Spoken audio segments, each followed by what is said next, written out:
नमस्कार, SBT news में आपका स्वागत है। पेश है 10 अप्रैल सोमवार सुबह 6:15 बजे राजस्थान की बड़ी खबरें। राजस्थान में चुनावी साल को देखते हुए कांग्रेस नेता एवं विधायक सचिन पायलट ने आर पार की लड़ाई का मन बना लिया है। इसकी शुरुआत पायलट ज्योतिबा फूले की जयंती 11 अप्रैल से करेंगे। इस दिन पायलट शहीद स्मारक पर एक दिन के लिए अनशन पर बैठेंगे। पायलट की मांग है कि गहलोत सरकार वसुंधरा सरकार के खिलाफ विपक्ष में रहते समय लगाए गए भ्रष्टाचार के आरोपों की जांच करे। पायलट ने अपने राजकीय आवास में प्रेस कॉन्फ्रेंस करते हुए कहा कि जब हम विपक्ष में थे तब मुख्यमंत्री अशोक गहलोत और मैंने तत्कालीन वसुंधरा सरकार पर बजरी खनन, खान घोटाला, जमीन घोटाला, कालीन घोटाला, चौराहा भूमि पर कब्जा सहित अन्य भ्रष्टाचार के मामलों में कई गंभीर आरोप लगाए थे। पायलट ने कहा कि पिछले 4.5 साल से हमारी सरकार ने इस मामले में कोई जांच नहीं कराई, जबकि हमने सरकार में आने से पहले कहा था कि जब हमारी सरकार बनेगी तब हम वसुंधरा सरकार के भ्रष्टाचार के मामलों की जांच करवाएंगे। प्रधानमंत्री नरेंद्र मोदी रविवार को ईस्टर के मौके पर दिल्ली के सेक्रेड कैथेड्रल कैथोलिक चर्च गए। पीएम मोदी ने चर्च में ईस्टर की प्रेयर में हिस्सा लिया। इसके बाद उन्होंने चर्च परिसर में पौधा भी लगाया। इसके बाद प्रधानमंत्री मोदी बीजेपी मुख्यालय पहुंचे, जहां कर्नाटक चुनाव को लेकर बीजेपी अध्यक्ष जेपी नड्डा समेत कई सीनियर नेताओं के साथ मीटिंग में शामिल हुए।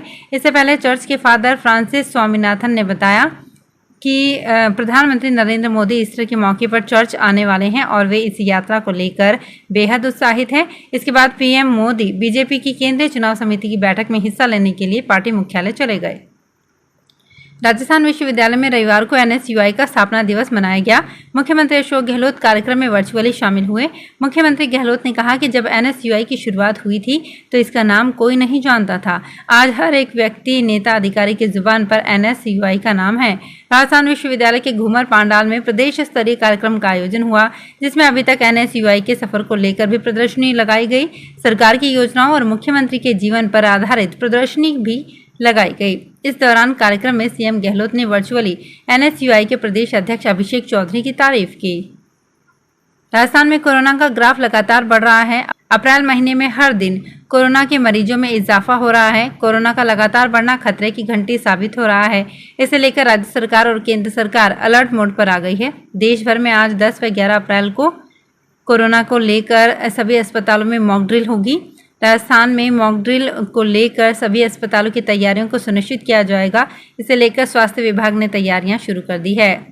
राजस्थान में रीट मेंस के रिजल्ट को लेकर तरह तरह की खबरें चल रही है। ऐसे में शिक्षा मंत्री बीडी कल्ला ने कहा कि रीट मेंस का रिजल्ट जैसे ही जारी होगा उसके महज 45 दिन के अंदर रीट मेंस उत्तीर्ण कैंडिडेट्स की पोस्टिंग हो जाएगी, ताकि 48,000 शिक्षकों के पदों को भरा जा सके, क्योंकि अब बस कुछ ही दिन में रीट मेंस का रिजल्ट आने वाला है। साथ ही शिक्षा मंत्री बीडी कल्ला ने कहा कि अभी 34,000 पदों पर शिक्षकों की और भर्ती की जाएगी।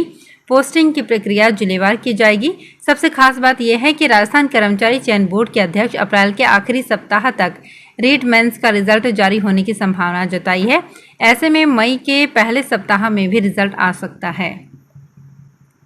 राजस्थान के पूर्व डिप्टी सीएम सचिन पायलट की ओर से पूर्ववर्ती वसुंधरा राज्य के समय के भ्रष्टाचार के मामलों की जांच की मांग को लेकर 11 अप्रैल को जयपुर के शहीद स्मारक पर धरना दिए जाने की घोषणा के बाद अब गहलोत कैबिनेट में मंत्री प्रताप सिंह खजरियावास भी सचिन पायलट के बयान के समर्थन में उतर आए हैं। प्रताप सिंह ने सचिन पायलट के बयान का समर्थन करते हुए कहा कि सचिन पायलट पार्टी के एसेट हैं और वो जो भ्रष्टाचार के मामले उठा रहे हैं उस पर कार्यवाही सरकार को करनी चाहिए।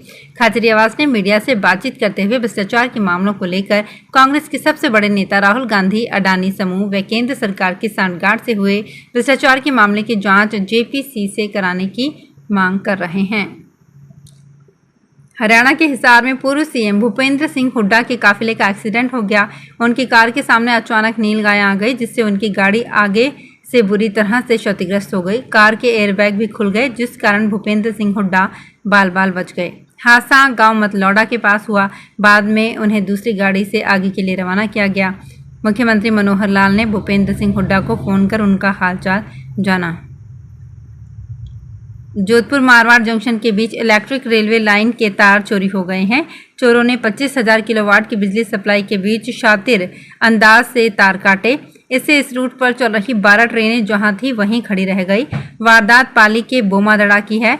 रेलवे प्रोटेक्शन फोर्स ने रविवार को इस मामले का खुलासा करते हुए 4 चोरों समेत 5 लोगों को गिरफ्तार किया है। गिरोह ने 32 लाख रुपए की वायर चोरी की। आरपीएफ भगत की कोठी के प्रभारी सुभाष बिश्नोई ने बताया कि हरखाराम निवासी रावसर बाड़मेर, रमजान उर्फ साहिल राम रहीम मोहल्ला पाली के रहने वाले, परमात्मा चौहान गाजीपुर उत्तर प्रदेश का रहने वाला, फारूक खान केशव नगर पाली का रहने वाला को चोरी के आरोप में गिरफ्तार किया गया है। चोरों से वायर खरीदने वाले कबाड़ी मुकेश को भी पकड़ लिया गया है।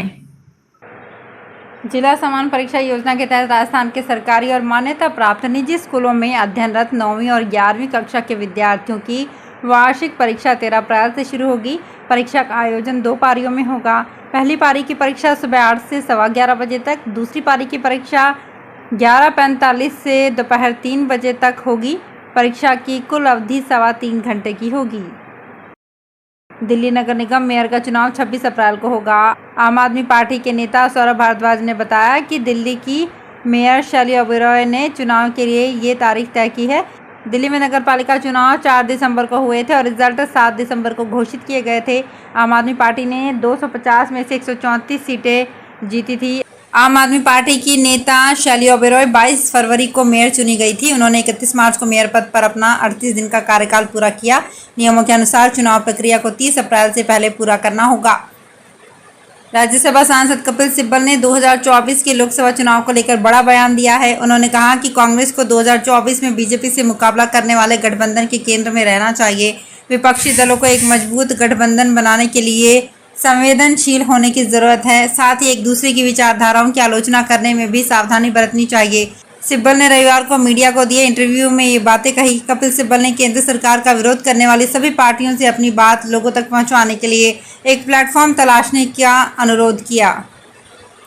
टोंक जिले में 1 अप्रैल से शुरू होने वाले समर्थन मूल्य पर खरीद 9 दिन बाद भी शुरू नहीं हुई है, जिसके कारण किसानों को बाजार में कम भाव में फसल बेचनी पड़ रही है।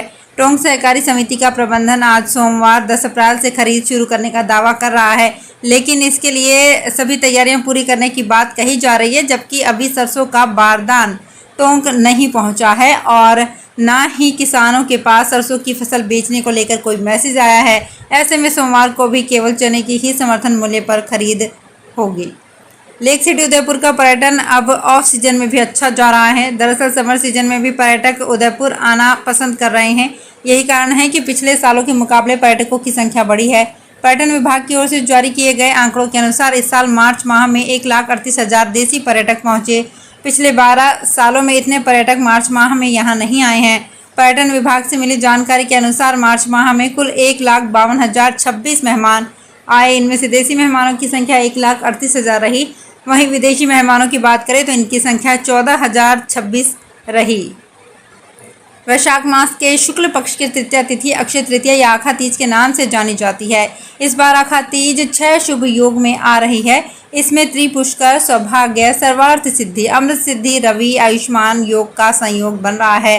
वहीं ये दिन विवाह का अबूझ मुहूर्त होता है, लेकिन इस वर्ष गुरु अस्त होने के कारण अप्रैल माह में एक भी विवाह का मुहूर्त नहीं है, जबकि अक्षय तृतीया पर पूरे साल में सबसे अधिक शादियां होती है। जिनकी शादियों के मुहूर्त नहीं निकलते हैं वे लोग अक्षय तृतीया पर विवाह करते हैं, लेकिन इस बार गुरु अस्त होने के चलते इस महा मुहूर्त पर भी शादियों का योग नहीं है।